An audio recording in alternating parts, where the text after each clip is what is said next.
పరీక్షలు వెంటనే న్యాయం చేయాలి. నీట్ పరీక్ష రాసిన విద్యార్థులకు వెంటనే న్యాయం చేయాలి. నీట్ పరీక్ష రాసిన విద్యార్థులకు వెంటనే తీసుకోవాలి. పరీక్షల లీకేజీ బాధ్యులను వెంటనే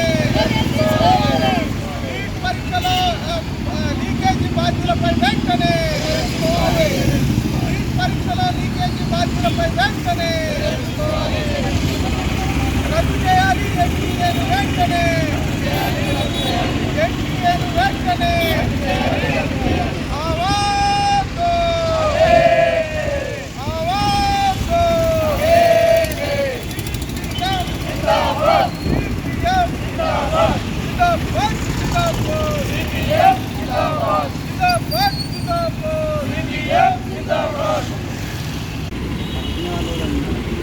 దేశవ్యాప్తంగా ఏదైతే వైద్య విద్యార్థుల కోసం నిర్వహించేటువంటి నీట్ పరీక్షలో ఈరోజు 24 లక్షల మంది విద్యార్థులు నీట్ పరీక్ష కోసం ఎగ్జామ్ రాసినటువంటి సందర్భంలో ఏదైతే బీజేపీ ఎన్డీఏ పాలిత రాష్ట్రాల్లో ఉన్నటువంటి ఆయా ప్రభుత్వాలు ఈరోజు నీట్ పరీక్షా పత్రాన్ని లీకేజ్ చేసి ఒక్కో విద్యార్థి దగ్గర 30 నుంచి 50 లక్షల రూపాయల దాకా వసూలు చేసి అవినీతికి పాల్పడ్డారని ఈరోజు బయటపడతా ఉంటే దీని మీద కేంద్ర ప్రభుత్వం అట్లాగే ప్రధానమంత్రి నరేంద్ర మోడీ నోరు మెదపకుండా ఈ పరీక్షలో ఏదైతే ఈ లీకేజ్కి బాధ్యులపైన చర్యలు తీసుకోకుండా ఈరోజు తాత్సారం చేయటం అంటే 24 లక్షల మంది పేద మధ్యతరగతి విద్యార్థుల యొక్క జీవితాలతో ఆటలాడుకోవటమే అనేటువంటిది సిపిఎం పార్టీగా భావిస్తూ ఉన్నాం. ఈరోజు నిన్నగాక మొన్న నిర్వహించినటువంటి నెట్ పరీక్షని లీకేజ్ అయిందని పేరుతోటి రద్దు చేసినటువంటి ప్రభుత్వం కోట్లాది రూపాయల ఈరోజు అవినీతికి పాల్పడినటువంటి వాళ్ళు అవినీతి సొమ్ముతో ఈరోజు పేపర్ లీకేజ్ చేసినటువంటి వాళ్ళ మీద చర్యలు తీసుకోవడంలో ఈరోజు ప్రభుత్వం ఎందుకు బీనమేషాలు లెక్కిస్తుందో అర్థం చేసుకోవాల్సినటువంటి అవసరం ఉంది. కేంద్ర ప్రభుత్వంలో ఉన్నటువంటి బీజేపీ నాయకుల యొక్క హస్తం ఇందులో ఉన్నది. గతంలో కూడా ఈ రకమైనటువంటి అవినీతికి పాల్పడినటువంటి వ్యక్తులే ఈరోజు దీంట్లో బాధ్యులుగా ఉన్నటువంటి పరిస్థితి ఉన్నది. ఎన్టీఏ సంస్థను ఏర్పాటు చేసి ఈరోజు ఎటువంటి లీకేజీ లేకుండా అవినీతికి ఆస్కారం లేకుండా దేశవ్యాప్తంగా నీట్ పరీక్ష నిర్వహిస్తామని ప్రగల్భాలు పలికినటువంటి నరేంద్ర మోడీ మరి ఎందుకు ఈరోజు దీని మీద నోరు మెదపటం లేదో ఆలోచించాల్సినటువంటి అవసరం ఉంది. అంటే అవినీతికి ఇట్లాంటి పేపర్ లీకేజీలకి బీజేపీ ఏమాత్రం అతీతం కాదు అనేటువంటిది ఈరోజు దేశ ప్రజలు గుర్తిస్తూ ఉన్నారు. ఇప్పటికైనా నరేంద్ర మోడీ తన పదవిని తీసుకోవాల్సినటువంటి అవసరం ఉన్నది. అట్లాగే విద్యాశాఖ మంత్రి నుంచి ఈరోజు డిస్మిస్ చేయాల్సినటువంటి అవసరం ఉంది. నీట్ పరీక్షను తిరిగి నిర్వహించాలి అనేటువంటి డిమాండ్ చేస్తూ ఉన్నాం. లేకపోతే రాబోయే కాలంలో ఈ 24 లక్షల కుటుంబాలతోటి ఆందోళన చేయాల్సి వస్తుందని హెచ్చరిస్తూ ఉన్నాం.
ఇటు సైడ్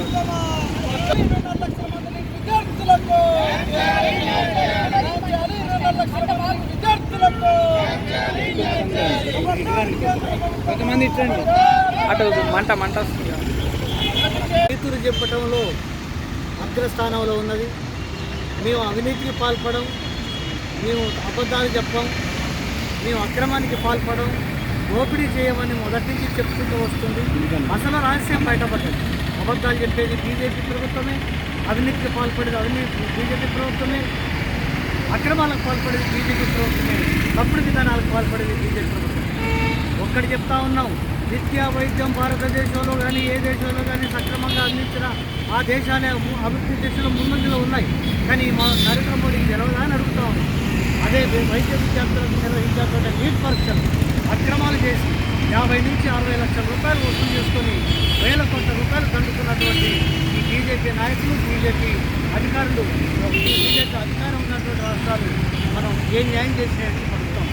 అందుకోసం సిపిఎం పార్టీగా దేశంలో మొట్టమొదటిసారిగా బయటపెట్టింది నీట్ పరీక్షలో అక్రమాలు జరిగినాయి. అదే ఏదైనా సిపిఎం పార్టీతోటే ప్రారంభమవుతారు. గతంలో కూడా ఎలక్టోరల్ ప్రాంట్స్ విషయంలో కూడా సిపిఎం పార్టీ మొదలుపెట్టింది. అది రుజువైంది. ఇప్పుడు ఇది కూడా రుజువు కావడంతో ఊరుకోవడం లేదు. ప్రధానమంత్రి యాడికైనా పూజలు చేస్తాడు, పొర్లు దండాలు పెడతాడు, కాళ్ళు మొక్కుతాడు, అన్ని చేస్తాడు, మొక్కు తెచ్చుకుంటాడు. కానీ ప్రజలకు అన్యాయం చేయడం కోసమేనా చెప్పి అడుగుతా ఉంది. అందుకోసం ప్రధానమంత్రి నోరు విప్పాలి, నీటి పరీక్షలు రద్దు చేయాలి. అలాగే నెట్ పరీక్షలు కూడా రద్దు చేసినట్టుగా అడగక ముందే అవినీతి జరిగింది. ఇది కూడా బయటికి ఏడ తెస్తారు, విపక్షాలు ఏడ మాట్లాడుతాయని భయంతో చేసినటువంటి రద్దుని అదే నీటి పరీక్ష చెప్పి అన్వయిస్తామని చెప్పి మేము అడుగుతాము. అందుకోసం వాళ్ళ నీటి పరీక్ష రద్దు చేసి అప్లై చేసినటువంటి 24 లక్షల మందికి విద్యార్థులకు న్యాయం చేయాలని చెప్పి నిజమైన వైద్య విద్యార్థులను ఎంపిక చేయాలని చెప్పి డిమాండ్ చేస్తాం. మోడీ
రాజ్యం